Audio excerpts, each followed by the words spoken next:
Baik kawan guru berkelas, kali ini kami akan membagikan informasi mengenai juknis pelaksanaan AN yang kami dapat melalui BIMTEK penggunaan dan pemanfaatan TIK Sekolah Dasar tahun 2021 tahap 4 Region Surabaya yang bertempat di Hotel Mercure Gen Miramas Surabaya. Untuk yang baru bergabung, jangan lupa like, subscribe, dan komen. Kali ini kita akan berbagi informasi mengenai penjelasan tentang pembagian kewenangan asesmen nasional, persiapan dan rencana pelaksanaan asesmen nasional, penanganan masalah pelaksanaan asesmen nasional. Penjelasan tentang pembagian kewenangan asesmen nasional. Skema proses pelaksanaan asesmen nasional melalui Kemendikbud dilanjutkan oleh Ditjen PAUD, Dikdas, Dikmen, Ditjen Vokasi, Ditjen GTK, dan Inspektorat Jenderal beserta Batlibang dan Perbukuan. Dalam asesmen nasional, peran LPMP lebih besar sesuai dengan fungsi sebagai unit penjaminan mutu. Selanjutnya, persiapan dan rencana pelaksanaan asesmen nasional. Berikut jadwal persiapan, pelaksanaan, dan pelaporan asesmen nasional. Pada poin 6, pelaksanaan asesmen nasional dilaksanakan pada bulan September dan Oktober mengenai pengenalan dan analisis data hasil asesmen nasional 2021 dilaksanakan pada bulan November. Kemudian mengenai penyusunan profil satuan pendidikan dan wilayah dilaksanakan pada bulan Desember. Berikut kepesertaan peserta didik. Pendidikan formal SD, MI, SDLP sederajat peserta dilaksanakan untuk kelas 5 maksimal 30 siswa. Kemudian untuk SMP, MTS, SMP LB sederajat peserta pada kelas 8 maksimal 45 siswa. Untuk SMA, MA, SMA LB sederajat untuk peserta pada kelas 11 maksimal 45 siswa, sedang untuk SMK atau MAK peserta dilaksanakan untuk kelas 11 maksimal 45 siswa.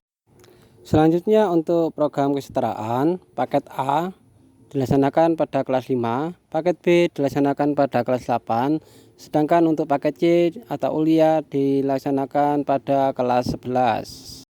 Mengenai kepesertaan, siswa berbasis sampel yang ditentukan secara acak oleh Kemdikbud. Jadi kita tidak bisa menentukan siapa saja sampel yang akan mengikuti kegiatan asesmen nasional. Jadi sudah ditentukan oleh Kemdikbud secara acak.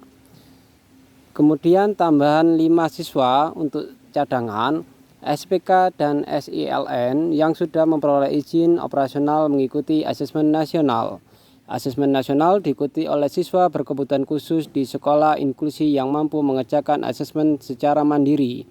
Siswa SLBA, SLBC, SLBG tidak ikut asesmen nasional. Namun, bagi guru SLBA, SLBC, SLBG tetap mengikuti kegiatan asesmen nasional. Kepesertaan Kepala Satuan Pendidikan dan Pendidik. Kepala Satuan Pendidikan dan semua pendidik yang terdaftar di Dapodik atau EMIS dan mengajar di satuan pendidikan tersebut.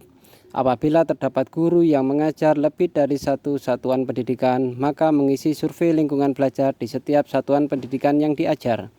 Apabila terdapat kepala sekolah yang memimpin lebih dari satu satuan pendidikan, maka mengisi survei lingkungan belajar di setiap satuan pendidikan yang dipimpin. Jadi, misalkan ada seorang guru mengajar di 2 tempat satuan pendidikan, maka kedua-duanya tetap mengerjakan survei lingkungan belajar untuk sekolah pertama dan sekolah kedua. Begitu juga dengan kepala sekolah. Pelaksanaan pada peserta didik diawasi seperti dalam keadaan ujian. Pengawasan asesmen bukan dari asal sekolah pelaksana, melainkan pengawas silang bisa dari jenjang yang sama atau lintas jenjang. Pada poin 6, seluruh satuan pendidikan dapat menjadi tempat penyelenggaraan asesmen nasional tanpa mempertimbangkan status akreditasi. Jadi akreditasi tidak berpengaruh ya.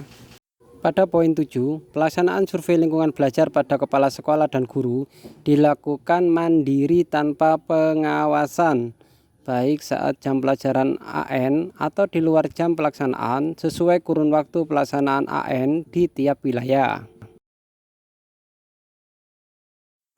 Mengenai pergantian peserta sampel, peserta cadangan dapat menggantikan peserta utama apabila peserta utama berhalangan hadir dengan alasan yang sudah diketahui sebelum hari pelaksanaan. Kemudian, peserta cadangan mengikuti asesmen secara penuh mulai dari awal, tidak dapat menggantikan pada sebagian asesmen. Jadi misalkan siswa A tidak dapat mengikuti kegiatan asesmen nasional, maka digantikan oleh temannya sebagai pengganti. Alokasi waktu untuk peserta didik. Pada jenjang SD atau MI, hari pertama tes literasi selama 75 menit, survei karakter 20 menit, kemudian pada hari kedua tes numerasi 75 menit, survei lingkungan belajar 20 menit. Sedangkan untuk SMP, MTS, SMA, MA maupun SMK, pada hari pertama tes literasi 90 menit, survei karakter selama 30 menit. Selanjutnya pada hari kedua tes numerasi selama 90 menit, survei lingkungan belajar selama 30 menit. Berikut perbedaan soal ujian nasional dan AKM. Pada aspek format soal, untuk ujian nasional terdapat PG atau pilihan ganda dan isian singkat. Sedangkan untuk AKM terdapat PG kompleks menjodohkan isian singkat dan uraian. Untuk komposisi, pengetahuan 40%, aplikasi 40%, penalaran 20%. Sebagai contoh, misalkan untuk soal matematika pada ujian nasional, misalkan contoh penjumlahan, operasi bilangan penjumlahan, jadi 2 tambah 3 sama dengan 5. Sedangkan untuk AKM menekankan pada soal cerita atau bersifat kontekstual. Untuk format jawaban, untuk ujian nasional semua jawaban tunggal, sedangkan untuk AKM disediakan soal dengan jawaban terbuka. Untuk administrasi pelaksanaan ujian di dalam ujian nasional berbasis komputer atau CBT. Sedangkan pada AKM berbasis komputer MSAT atau Multi-Stage Adaptive Testing. Jadi misalkan siswa A menjawab soal benar, maka tingkat kesukarannya soalnya akan berubah meskipun sama-sama mengerjakan 10 soal yang sama, hanya perbedaan tingkat kesukarannya. Berikut adalah infrastruktur TIK pada satuan pendidikan. Untuk kegiatan UN bisa dilaksanakan secara semi online dan online. Kebetulan di lembaga kami kemarin dapat bantuan berupa Chromebook.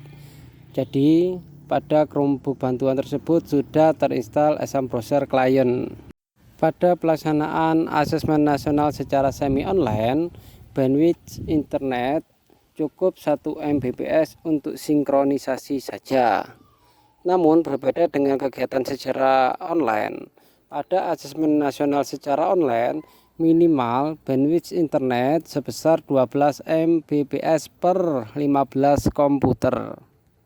Jadi diusahakan untuk online-nya kapasitas internetnya harus yang dedicated ya, jangan up to. Jadi antara upstream dan downstreamnya imbang dan stabil. Penanganan masalah pelaksanaan asesmen nasional. Berikut salah satu contoh mitigasi masalah. Yang pertama berkenaan dengan listrik mati. Yang kedua komputer proktor rusak saat asesmen sedang berlangsung. Yang ketiga bencana alam atau kejadian luar biasa atau force majeure. Yang keempat gangguan jaringan dan internet. Dan kelima peserta tidak hadir. Dan yang keenam mengenai masalah aplikasi. Terima kasih kawan guru berkelas. Silakan subscribe, like, dan komen di bawah ini ya.